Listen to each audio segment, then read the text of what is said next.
प्यारे साथियों, आप सभी का स्वागत करता हूं अपने एमआरएस स्टडी परिवार में। तो डियर, आज की इस वीडियो में मैं यहां पे बात करने वाला हूं। जैसा कि आपको पता है, इन्वायरमेंट इंजीनियरिंग जो है आपका 2024 का पेपर सॉल्व एनालिसिस जो है हम लोग कर रहे थे। तो इसमें कई सारे टॉपिक्स के बारे में मैंने क्वेश्चंस करवाए, जो कि 5 नंबर क्वेश्चन तक। ये अगला क्वेश्चन है आपका। तो ये आपका तीसरा पार्ट होने वाला है। तो इसमें हम डिटेल में आपके साथ जो है चर्चा यहाँ पे करने वाले हैं। तो वन बाय वन सारी चीज़ों को जो है आप यहाँ पे देख लीजिएगा, और चीज़ों को समझना आपके लिए जो है बहुत ही ज़्यादा ज़रूरी है, क्योंकि पॉइंट्स को जितना अच्छे से आप समझोगे उतना ही बेहतर आपके लिए होने वाला है। ठीक है। तो यहाँ पे सबसे पहला क्वेश्चन है आज का कि examine the concept of circular economy in relation to solid waste management. How can this model reduce waste generation and promote resource recovery. मतलब सर्कुलर जो इकोनॉमी है related to solid waste management, उस concept को समझना है, examine करना है, और कैसे ये रिड्यूस करता है वेस्ट जनरेशन को और प्रमोट करता है रिसोर्स रिकवरी को, और प्रोवाइड करना है example of successful circular economy initiative को। तो देखो, सबसे पहले इसका आंसर देखें। तो अगर हम यहाँ पे बात करें सर्कुलर इकोनॉमी का, तो सर्कुलर इकोनॉमी एक ऐसा इकोनॉमिक मॉडल है जो एम्फेसाइज करता है keeping resources in use for as long as possible. मतलब कोई भी रिसोर्स है जिसको हम जितना ज़्यादा से ज़्यादा यूज कर सकते हैं, उतना ज़्यादा से ज़्यादा हम उसका यूज करेंगे। Extracting the maximum value from them while in use, and then recovery and regenerating products and material। और हम क्या कोशिश करते हैं कि अगर वो उसको हम रिकवर कर सकते हैं तो हम उसको रिकवर करेंगे और एक नए प्रोडक्ट में रीजनरेट करेंगे, और उसको फिर यूज हम करेंगे जब तक उसका लाइफ या सर्विस लाइफ खत्म ना हो जाए। हम भाई कैसे सर्कुलर इकोनॉमी रिड्यूस कर सकते हैं वेस्ट जनरेशन और प्रमोट कर सकते हैं रिसोर्स रिकवरी में। तो सबसे पहले हमें वेस्ट और पॉल्यूशंस को डिजाइन करना होगा कि किस तरीके का वेस्ट हमारे पास आ रहा है और उससे कौन सा पॉल्यूशंस जो है जनरेट हो रहा है। एयर पॉल्यूशन हो रहा है, वाटर पॉल्यूशन हो रहा है, लैंड पॉल्यूशन हो रहा है, वो चीज। उसके बाद प्रोडक्ट्स को हम रखेंगे और उस मटेरियल को कब तक हम यूज कर सकते हैं और कितना देर तक यूज कर सकते हैं। फिर उसके बाद रीजनरेट करेंगे नेचुरल सिस्टम को, जो कि फोकस करेगा रिन्यूएबल रिसोर्सेज पे। जैसे हम अभी अगर प्रेजेंट इंडिया में अगर बात करें तो सोलर पैनल बहुत ज़्यादा लगाए जा रहे हैं, चाहे वो रूफ टॉप पे हो या फिर आपका ग्राउंड माउंटेड हो, बट लगाए जा रहे हैं। तो ये जो सोलर पैनल लगाए जा रहे हैं, क्यों लगाए जा रहे हैं? ताकि रिन्यूएबल रिसोर्सेज एनर्जीज का हमें मिल सके। तो उसी तरीके से हम नेचुरल सिस्टम को यूज करके रीजनरेट करेंगे और उससे हम रिसोर्सेज एक्स्ट्रा डेवलप कर सकें।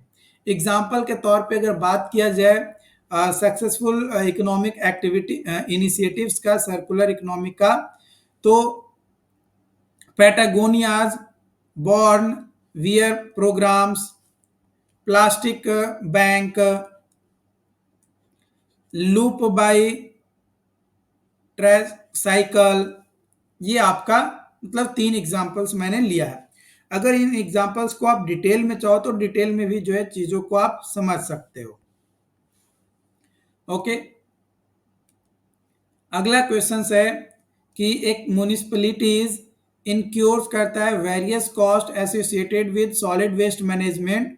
सबसे पहला जो cost are estimated for a year, collection cost 5 lakh, transportation cost 3 lakh, treatment and disposal cost 4 lakh.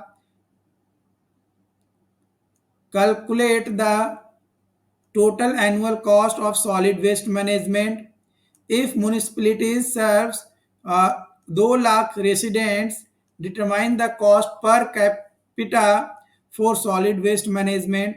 और तीसरा कैलकुलेट करना total waste generated is 1 lakh metric ton, calculate करना cost per metric ton for managing solid waste.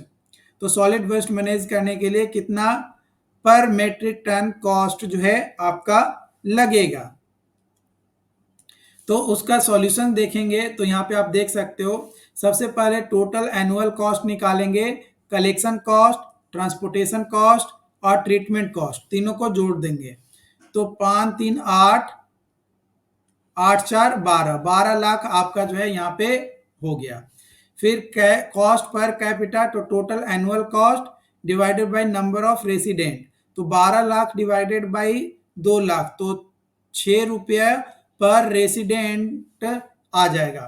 Cost per matric ton देखें तो total annual cost divided by total waste generated, तो 12 lakh divided by 1 lakh, तो 12 रुपये पर मेट्रिक टन जो है आपका कॉस्ट आएगा। उसके बाद अगला क्वेश्चंस की ओर बढ़ते हैं। तो अगला क्वेश्चंस यहाँ पे बोला जा रहा है कि कंपेयर करना है और कंट्रास्ट करना है aerobic and anaerobic treatment system को यूज्ड इन वेस्ट मैनेजमेंट, है ना, वेस्ट मैनेजमेंट में यूज किया जाता है। Discuss their operational principles, advantage and disadvantage and specific applications. Provide करना एग्जांपल्स ऑफ ईच सिस्टम और एनालाइज करना है उसके रोल को in sustainable waste water management में। तो देखो अगर ट्रीटमेंट के बारे में बात किया जाए तो सबसे पहले जो ट्रीटमेंट है, एरोबिक ट्रीटमेंट के बारे में बात किया जाए तो ये यूटिलाइज करता है microorganism that require oxygen to break down organic matter in waste water, converting it into carbon dioxide, water and new biomass. वही एनएरोबिक ट्रीटमेंट की बात किया जाए तो ये इम्प्लॉयज करता है माइक्रो ऑर्गेनिज्म को that thrive in absence of oxygen, मतलब अगर ऑक्सीजन नहीं भी है फिर भी काम जो है आपका होगा। Organic matter into biogas and a stable sludge, this process is typically occur in enclosed digester, मतलब इनक्लोज डाइजेस्टर्स में आपका ये होता है।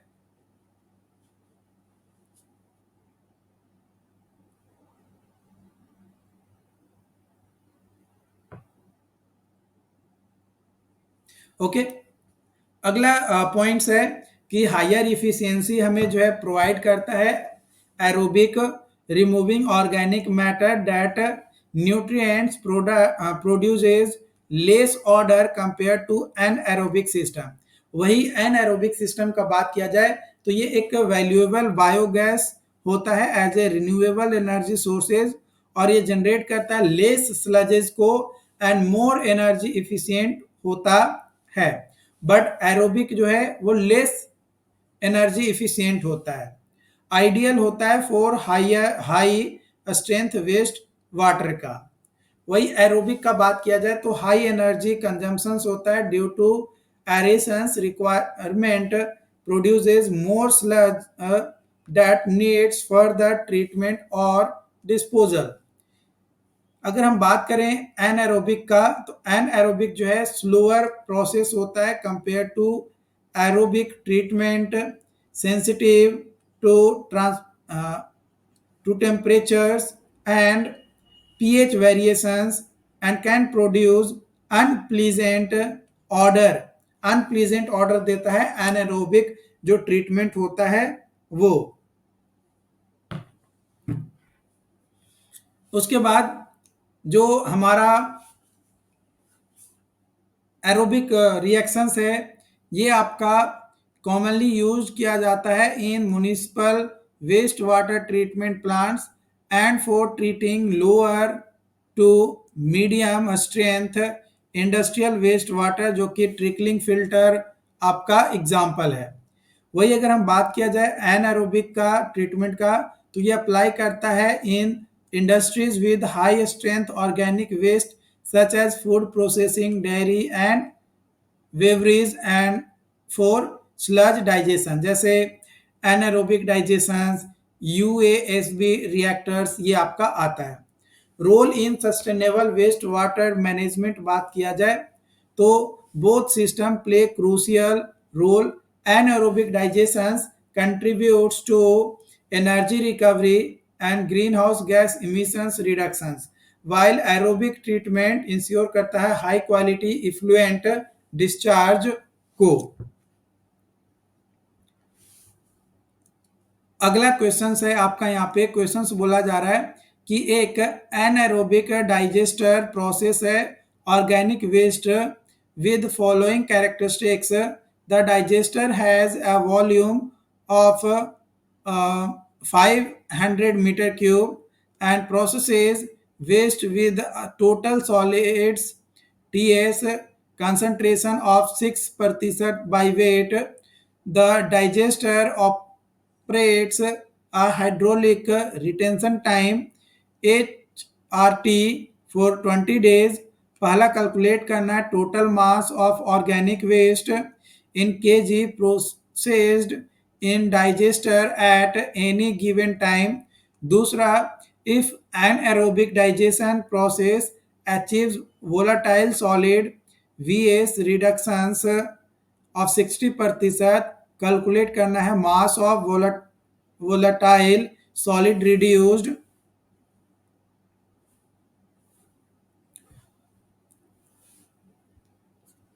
एंड तीसरा है determine the total biogas produced if 0.4 meter cube of biogas is produced per kg of volatile solid reduced. तो देखो तीन क्वेश्चंस आपको निकालना है, तो वन बाय वन हम निकालते हैं यहाँ पे। तो सबसे पहले हम कैलकुलेट करते हैं mass of waste in digester, तो वॉल्यूम इनटू डेंसिटी, तो 500 गुने 1000 5 लाख हो जाएगा केजी।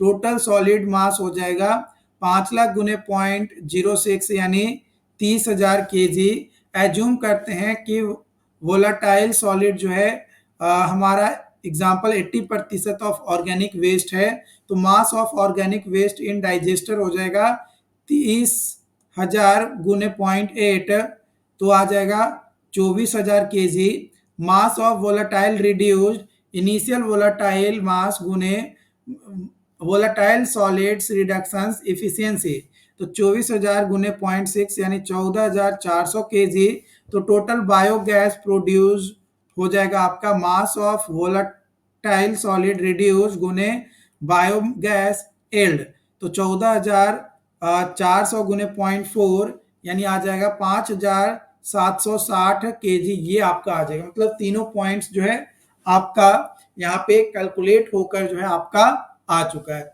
तो इस तरीके से आपको क्या करना है, क्वेश्चंस को क्या करना है, सॉल्व करना है। तो देखो क्वेश्चंस ज्यादा हार्ड नहीं आते हैं, बशर्ते चीजों को आपको पता होना चाहिए, कैसे बनाना है, क्या बनाना है और कितना बनाना है, ताकि आप चीजों को यहाँ पे जो है समझ सको और गेन कर सको। मिलते हैं नई वीडियो में नई अपडेट के साथ। Thank you.